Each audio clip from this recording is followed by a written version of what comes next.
Hey, what's going on, guys? Welcome back to the channel. So today we are out on another solo hot tent adventure. As you can see, I've got my stove, I've got the tent all set up just in time because the rain did come in for about half hour, and now the wind is here kicking up. Some of these leaves and trees are blowing around a little bit. So I'm going to be inside of the tent for probably the majority of the day. I mean, I'll get out breaks in the rain and whatnot, but I did cut up all of my firewood. Well, I say all, the wood that I think I'm gonna need for the evening.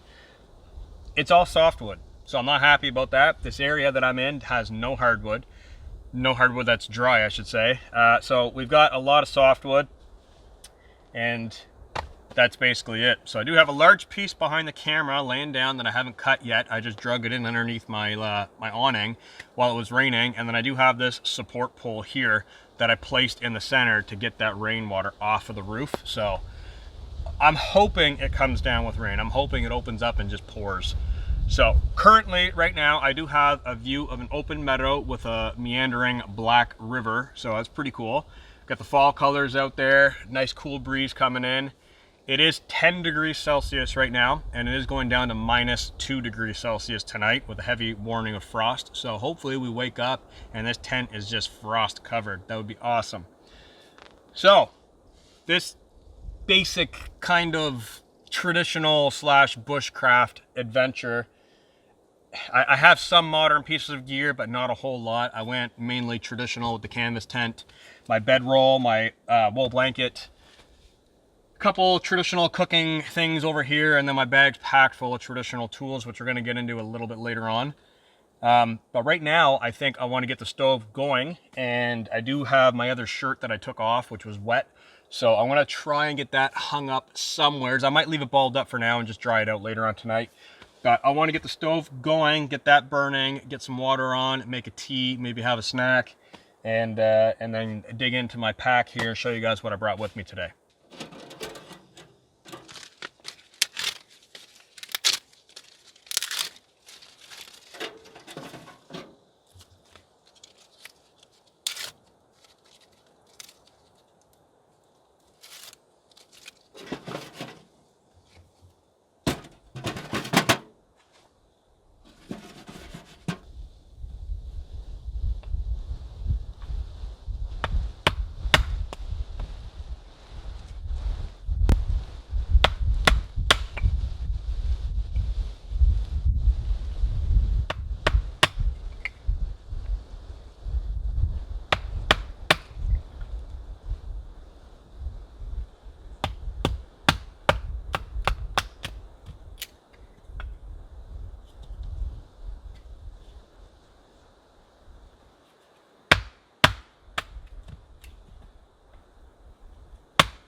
All right, so I got my tea water on top of the stove, and I've damped the stove down to kind of bring that temperature down, because I want to talk a little bit here before that boils.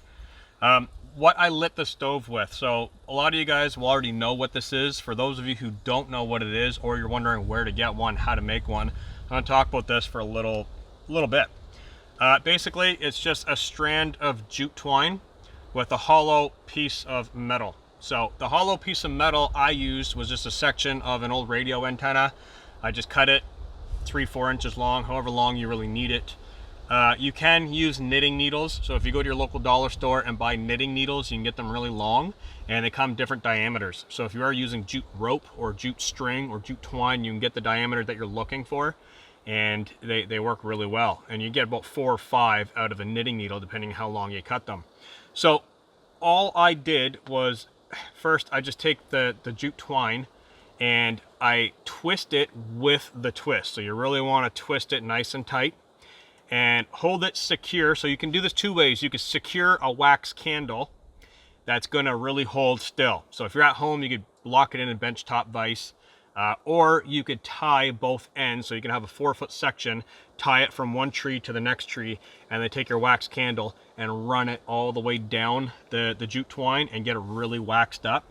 Or like I said, if you're at home, do the opposite. Just run the cord across the wax, and like I said, you want to twist with the twist. That's important. When you're done waxing, if you did tie it in between a tree, when you untie it, it's going to come untwisted. So what I like to do is step on it with my boot and then retwist it.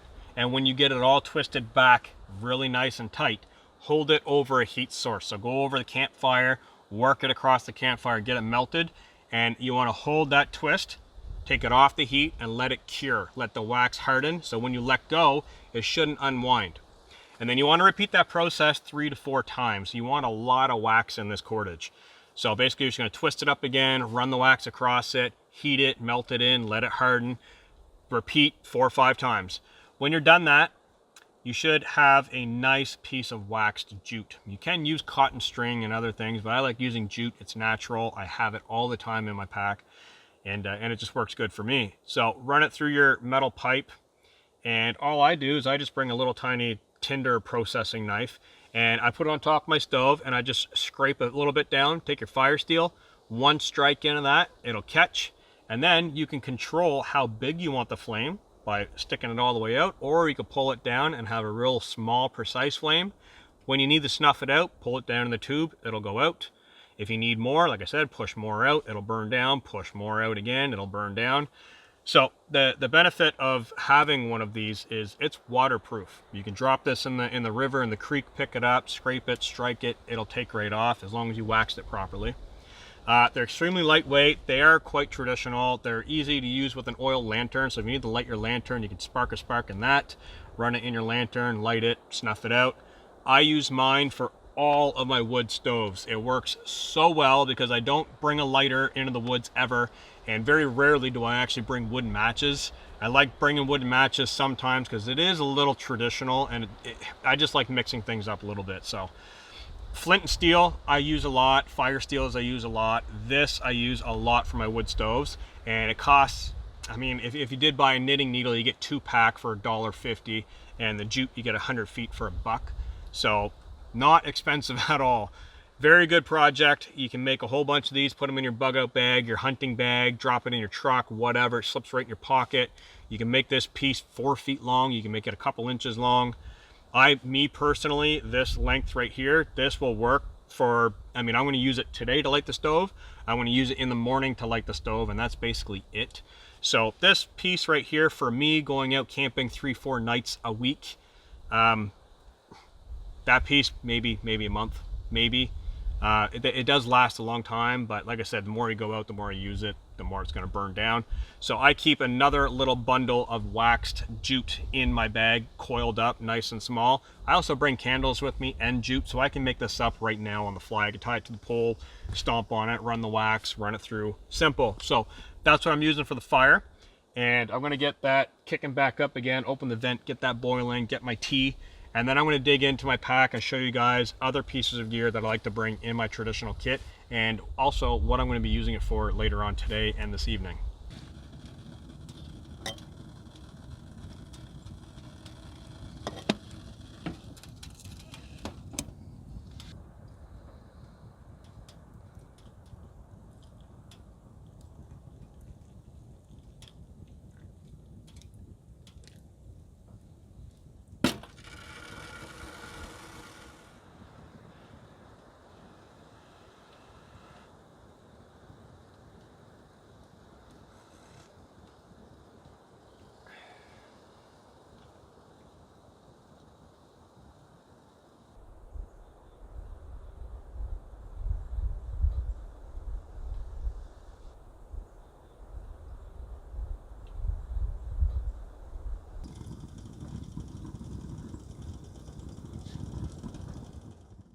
All right, so I got my cup of tea made up. I got the pot back on the edge of the stove, just keeping it nice and warm. I want to talk about some of the pieces of gear that I bring in my traditional kit, because I've been getting asked a lot of questions, and I really enjoy sharing what I bring with me with you guys, so it can help you guys maybe put together your own kit or maybe modify your kit. So first up is my spice kit. This thing has generated so many questions. So I basically just took a scrap piece of leather and a little bit of this like jewelry kind of suede leather strip. And I had these glass vials that I found at a local dollar store with metal lids. You can find these on Amazon as well. And I basically just, no leather experience at all. I just lined them up in there. I didn't even stitch it. I used, what did I use? I think I used some sort of epoxy to glue it. And the leather has, I've had this for over 6 years, and it is just like the day I made it. Absolutely outstanding. I didn't think it was going to last this long.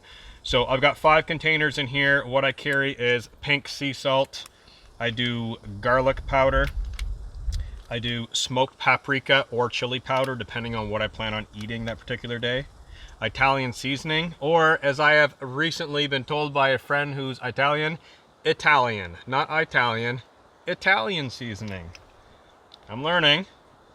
And chili flakes.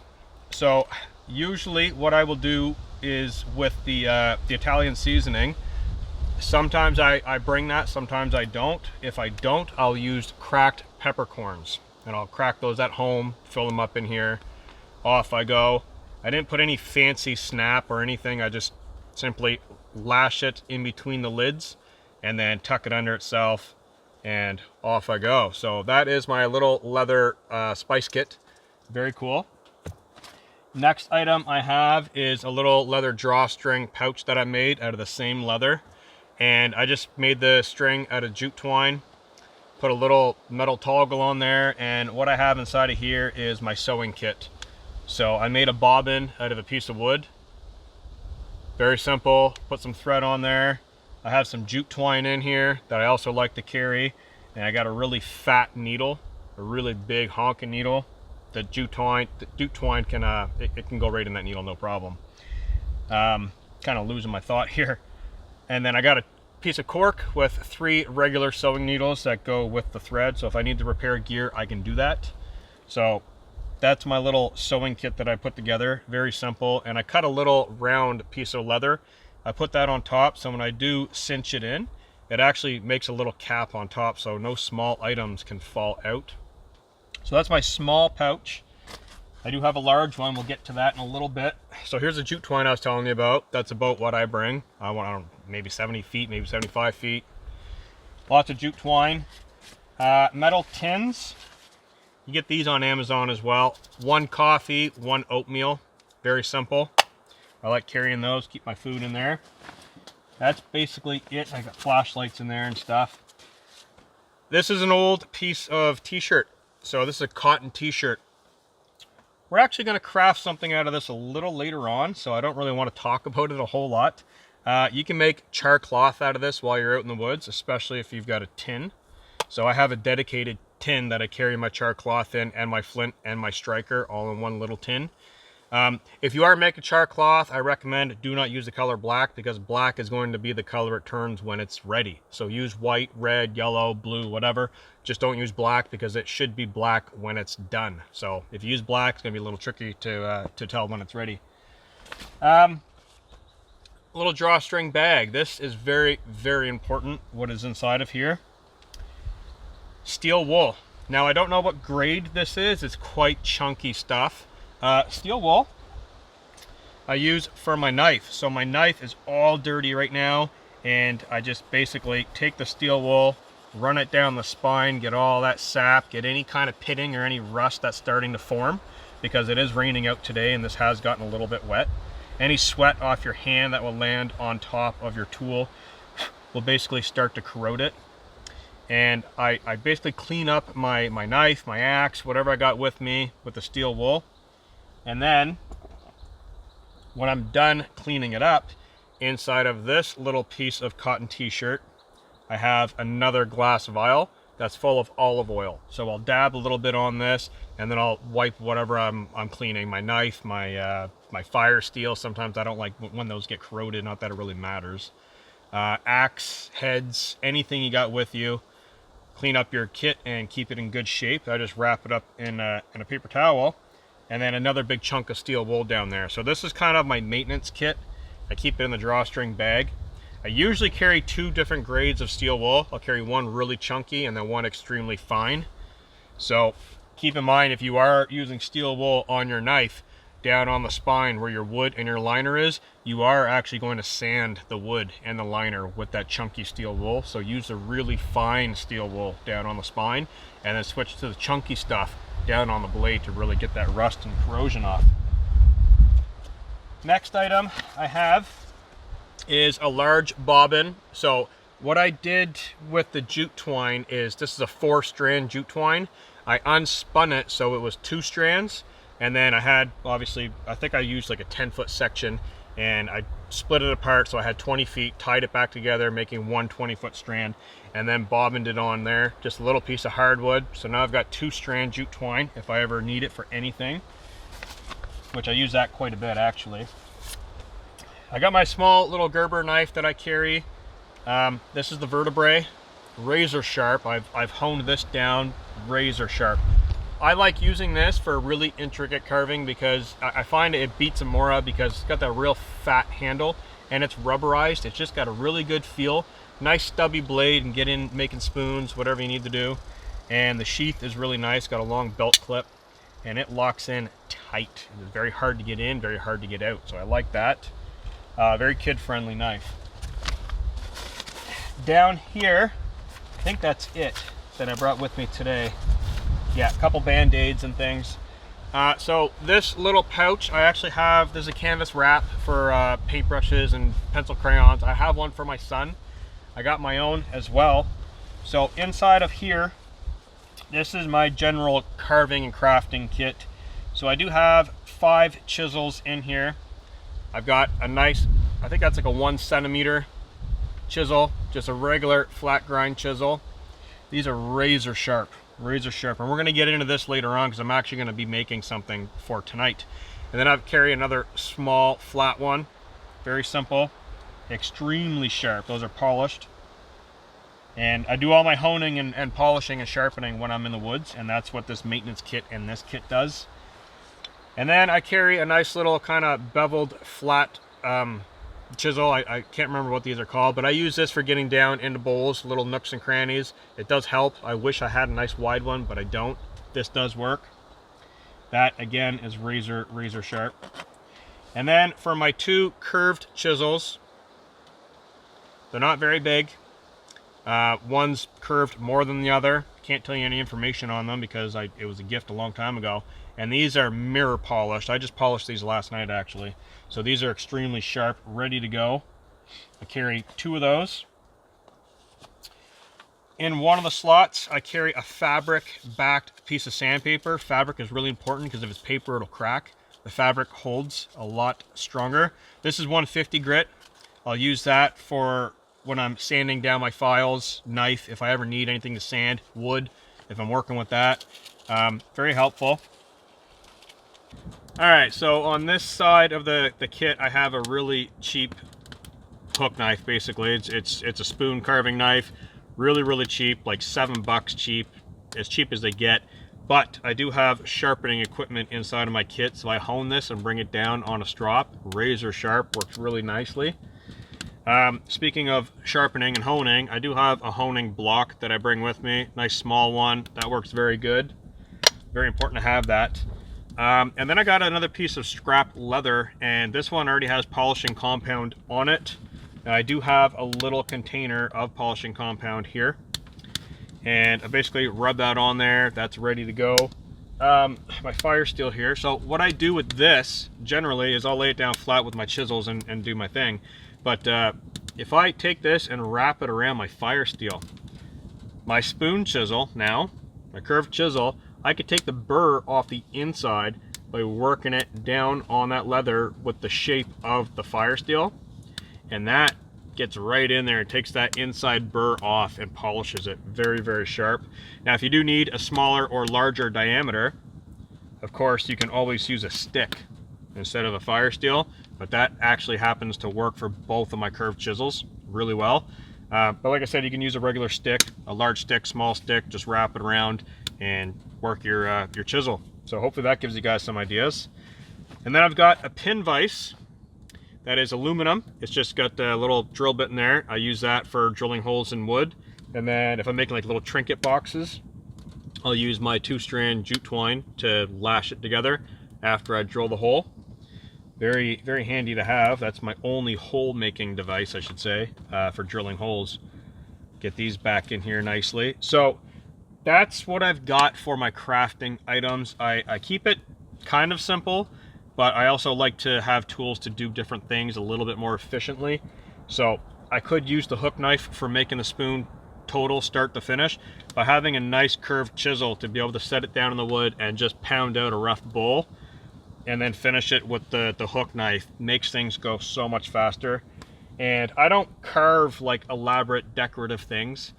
I carve things that are ready to use. And what I mean by that is if I'm in the woods and I need a spoon like right now, I need a spoon right away, I can take my chisel, bang out a bowl, take the hook knife, finish it up a little bit, take my knife, make the handle, done. I got a spoon to use. I'm not gonna sit there for 6 or 7 hours making a fancy spoon every day. I do it sometimes, but not every day. Most of the time, I use my tools for making what I need. And then when I have what I need, I use it. And likely when I'm done, it goes into the fire. So if I make a spoon, I'll use it, toss it in the fire, off I go. And I do that on purpose, so then next time I have something to make. So that, I think I pretty much covered everything. That's basically what I have for my traditional kit, and this is my crafting kit. Like I said, my maintenance kit. They're very important pieces. That is basically all that I have in my pack, except I didn't bring my tin with my my char cloth and my flint and my steel, because I brought my fire steel for this outing. So that is another piece that I'll bring. I hope that that helps you guys. I hope you guys might have seen something in the kit that you didn't think of bringing, or maybe you saw a couple new uses for some of the things that you're already carrying. That stove is ripping right now. We got some good heat. Oh, one more thing out of the corner of my eye there.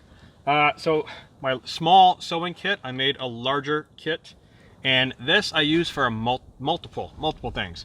I use it mainly for food. So right now I have rice. I got half a cup of rice in here, and I use that same little round plug on there so nothing's gonna fall out. I'll use this for anything that I'm bringing in the woods. So if I bring pasta, dried pasta, I'll put dry pasta in there, cinch it up, wrap it. I'll jam it inside my kettle when it's in my bag, and then when I get to where I'm going, pull it out, bam. So I keep rice and pasta in here mainly. So a nice little round leather pouch, identical to this, just different size. So that is everything that I brought today, I'm sure of it. So hopefully that helps you guys. So I'm gonna enjoy my tea for a little bit. I'm pretty sure this is probably cold now. Yeah, now I dump that back in the kettle, refill, reheat. Yeah, that's basically everything. So I'm gonna enjoy my tea for a minute, and it is starting to rain a little bit. I can feel some raindrops coming in on my hand. Get that off of there. And then I'm gonna start on supper. I have kind of an interesting meal that I wanna cook on the wood stove. So obviously including rice. So I'm gonna do that, and I'll bring you guys back and we'll enjoy some food and then get into crafting a few neat little things that I think you're really gonna like.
that is looking really good and smelling good too. The whole tent aroma of that food smells awesome.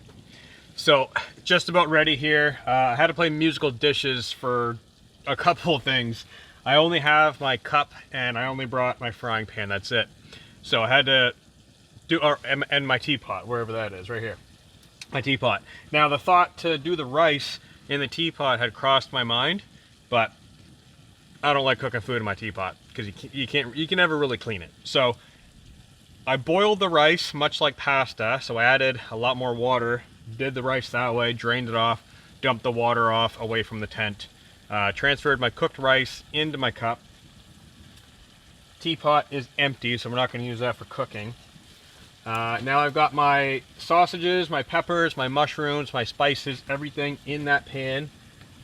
That smells awesome. So I'm going to let that cook down a little bit more, and then I'm going to add my rice back in, give it a quick fry. Done. Nice and simple. Spice kit really comes in handy. So I am starving. Now it is starting to cool off quite a bit, and it is getting quite late. I want to say there's probably maybe only another 2 hours of daylight left, and then it's going to start getting dark. So I like cooking during the day. You guys know that. I want to cook now. I don't want to be messing around with elaborate meals in the dark. Not really my style, unless it's over a campfire, then yeah. But inside the tent, like that, I have everything organized, cleaned up, and just for my own comfort, I like everything clean. I don't like a clutter. So I'm going to do this now, and then after, I'm going to get my my spoon chisel, my curved chisel out, and I have a bit of a native craft that I wanna do. I've done this many times before, but I've never actually showed it on the channel. So I'm going to show you guys a really quick way to make a lantern. So I'm going to eat up, make a lantern, and then I actually have another spare piece of canvas. I think I want to make a little pouch for my kettle because it is quite blackened and I like that, but all that little pine resin, sometimes when I pack it into my backpack, the resin gets all over everything, and sometimes it's something that I don't want it on. So I'm gonna make a canvas bag, I think, because I do have my sewing kit here. If I get that far, I'll do that, and then what I'm gonna do is I'm gonna wax it, and hopefully I can get the wax canvas to cure over the stove, and I'll show you guys that process. So I'm gonna make a lantern, and then hopefully be able to have enough time to make a canvas bag for my kettle, and enjoy the rest of the evening.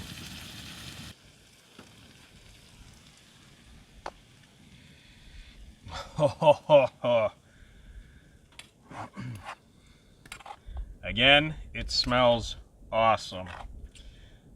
So my rice is fried up. Oh, I'm so hungry. I'm so hungry right now. This is gonna be good. Whew, big mushroom.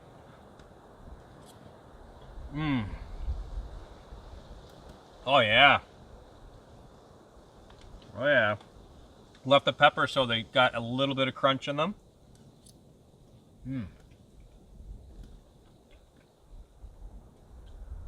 Really good. Really good. So I like having real food when I'm at camp. I don't pack in that dehydrated garbage, backpackers pantry meals and all that. I'll carry the extra weight. Like I said, today I packed in a canvas tent, stove, everything here. It's about 50 pounds. It wasn't easy. It wasn't that far either. I mean, 2.5 kilometers in, 2.5 out, minus the food and water when I leave. One thing I should mention, the water, I did come in with one aluminum bottle. I'm refilling it behind the camera in that Black River. It is not fun getting water. That grass is a lot deeper than I thought it was. So the first time I went down, I tried filming it. I almost dropped the camera in the mud. So I just said, you know what? I'm gonna trek through there, get the water, come back up. So I do have an unlimited supply of water, but it's not the funnest to gather. So before it gets dark, what I'm gonna do is I'm gonna fill my kettle full of water. I'm gonna fill my aluminum bottle full of water. And I may even put some water in my pan just in case I want tea or I want to cook up something in the middle of the night, something simple. I got oatmeal and a couple other snacks. I got a pack of ramen as well. So just to give you guys a kind of a spicy, an update on that, on the water situation. Woo.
All right, guys, so here we have our lantern carved into this purposely chosen crazy punky piece of firewood. So this is probably 3 pounds, it's just sopping wet. Chose this on purpose because there is going to be fire inside of it. It's going to be controlled fire by this cotton wick from a t-shirt, this big balled up cotton that I always carry with me. So it's called a kuluk. It is Inuit. It originated way up north. Traditionally, they used to be carved out of soapstone.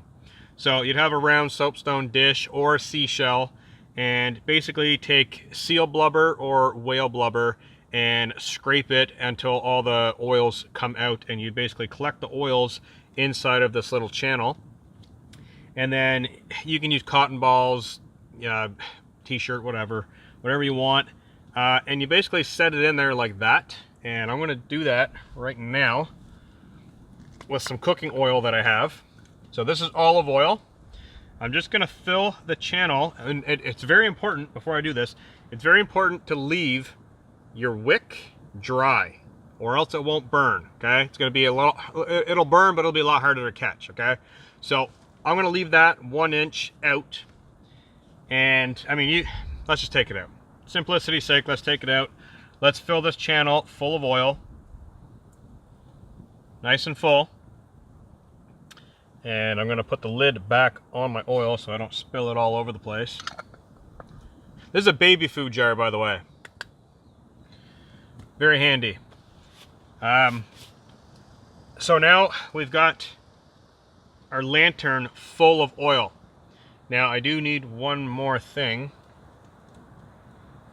I'm going to get my forever match, and I'm going to stick it in my stove and get that on fire in just a minute. Take our t-shirt wick material, drop it in the oil, but like I said, leave that little bit out of the oil that you don't want to, just like that, that you don't want to get covered in oil so you can light it. This will sop up the oil though, so you got to act quick, because once you get that in there, it's now soaking up the wick. So I'm going to get that lit really fast. Open the stove door. Whew. That burning. That. And I'm just going to light my t-shirt material. A little windy right now. Might have to set it down and light it. Got quite a breeze coming through here, so. But basically, you just light the wick, that out, shut that stove door, and you'll see when it hits the oil, it'll be a controlled burn just like a candle. Now, I chose the punky wood because I don't want it to catch on fire, but also this punky piece of wood is already saturated with water. So the oil isn't gonna soak into the wood, it's gonna stay in that little bowl that I carved out. Now this is a dirty fire, and what I mean by dirty fire is it is gonna spit black smoke. So you'll have to play with the length of the wick that's out of the oil. Right now it's really tall. If you want more light, you can pull it out farther, more of it'll burn. If you don't want it that much, then do the opposite. Take your knife or whatever you got and just kind of push it down into the oil without smothering it out. It works really great. So this will burn with that amount of oil in there in this t-shirt. That'll burn for almost 2 hours long, probably longer depending on the wind and whatnot and how long that wick's sticking out. They used to use these in igloos and teepees, not just for igloos and teepees? Correct me if I'm wrong on that, but they used to use these not only for light, but actual heat. And these do actually warm up a small area. So it's not going to heat the tent in minus 10 degrees Celsius, but it will take the chill off, okay? It'll cut the dampness, and it's a light. So if you do carry olive oil, which I highly recommend you carry some kind of oil, you got yourself a lantern, and it works pretty neat. So you could top this up. The oil that you're carrying is for cooking, for tool maintenance, whatever. It's non-combustible. What I mean, like it's not going to catch on fire sitting next to the stove and blow up like a can of gas. So you could top this up while it's burning and not worry about it. So it's not like you have to bring dedicated fuel, and once the fuel's gone, you're out of luck. You can use it for cooking, you can use it for tool maintenance. Like I already said, there's many uses for it, but this will burn for a very long time. So I like to poke the wick, use my drill here. I like to drag the wick down into the oil a little bit. So there's just barely a little bit poking out. And that flame right there, when it's nighttime, will light the entire tent up. So now you can light both ends. Some people use cotton balls. I'll place cotton balls in a really large channel and have 5 or 6 of them burning. Totally up to you. But very, very cool, very utilitarian way to kind of use what you got. And it's cool going back in history using something that they used way back. So this is pretty cool. I'm going to actually put it out now. And I did cut 2 other pieces of wicking material. So I am going to use this later tonight. Probably not on camera. It'll be too dark to pick up. The stove does have a glass window, so I will have light from that as well. But it's not going to be crazy cold tonight, so I'm going to let that burn in a coal pile. So there's not really going to be a whole lot of flames, so I do need a light source. I did bring a headlamp and other flashlights, but this is more traditional, and I really want to use this tonight. So I'm going to pay attention to how much black smoke comes off it. If there's a lot, I'm going to kind of trim the wick down, or I'll crack one of the side doors open to kind of get some ventilation through. So when I go to bed, obviously I'm going to put it out, and then I'll load up the stove, get that rocking, and then I'll just tuck in and go to sleep. So wanted to share this with you guys. Very cool method. I think anybody can do it. That spoon chisel, you don't need to have a spoon chisel. You can make a V-notch with a knife. All kinds of ways. An axe, just chop down a V-notch. Any kind of little hollow. I mean, you might even get lucky enough to find a rock with a hollow in it. That would work perfect. So very cool lantern. I'm going to put it out now, relight it later on, and I'm going to get started on, canvas right here. I'm going to get started on stitching up my teapot bag. And like I said, if I have enough time tonight, if I have enough light, I'm going to wax it and then cure the wax over the stove, and then I'll show you guys what it looks like in the morning.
Okay guys, so far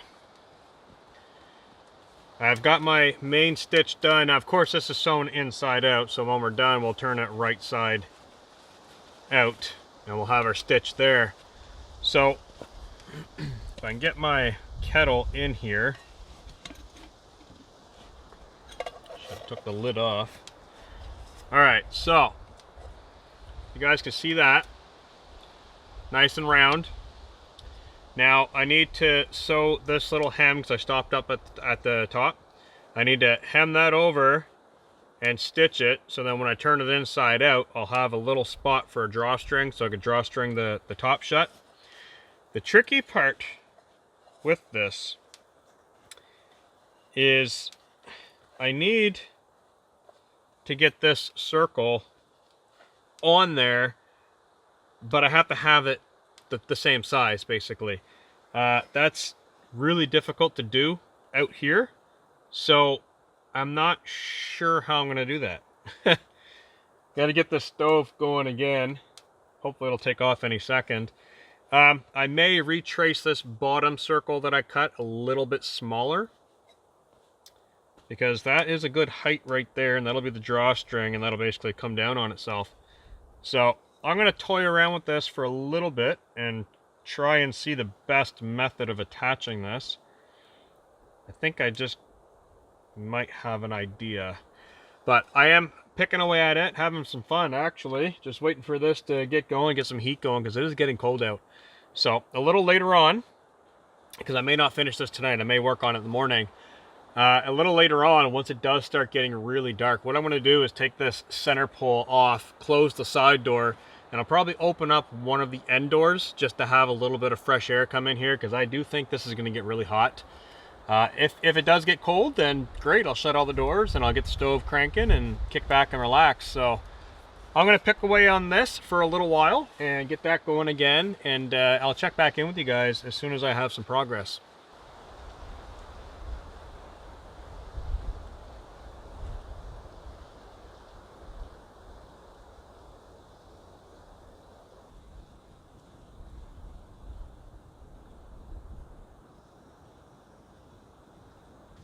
Alright guys, back for a quick update. Here's the bag that I've been working on. It is still inside out, so all the loose threads and whatnot. I just finished doing the hem on the top, so I got to get the cordage through there, turn it right side out, and then I'm going to start waxing it slowly and getting it over the fire and try to melt it in a little bit tonight. Sunset actually happened tonight. Pretty wild. I looked over my shoulder across and I seen some pink and purple clouds coming in, and I didn't think anything of it, and then I looked up again and it was like pow, right there, pink and purple. So I grabbed the camera, went down, tried to get some shots through the trees, the pink and purple kind of going across the meadow. That was pretty cool. So it was about 15-20 minutes watching that, and yeah, it's cold now. It is really, really cold. So I'm gonna move my bed towards the middle. I do have some big rocks here on the ground, so I'm hoping that's not gonna bother me overnight. But I'm going to move the bed in the middle and lay this down as a mattress. I'm going to lay on top of that, I think. Get my backpack over for a pillow. I think I definitely got enough wood in here for tonight. If not, that long support pole, I will cut that and burn it if I have to. So I'm going to get my lantern going right now. That's what I forgot. I'm going to get the lantern going right now. Get this new wick, because that old wick, the old wick sopped up all the oil right to the end, so it'll burn. It'll just take quite a while to get burning. So I'm going to grab a new wick, get it situated in there, get that soaking up the oil, get my long match in here.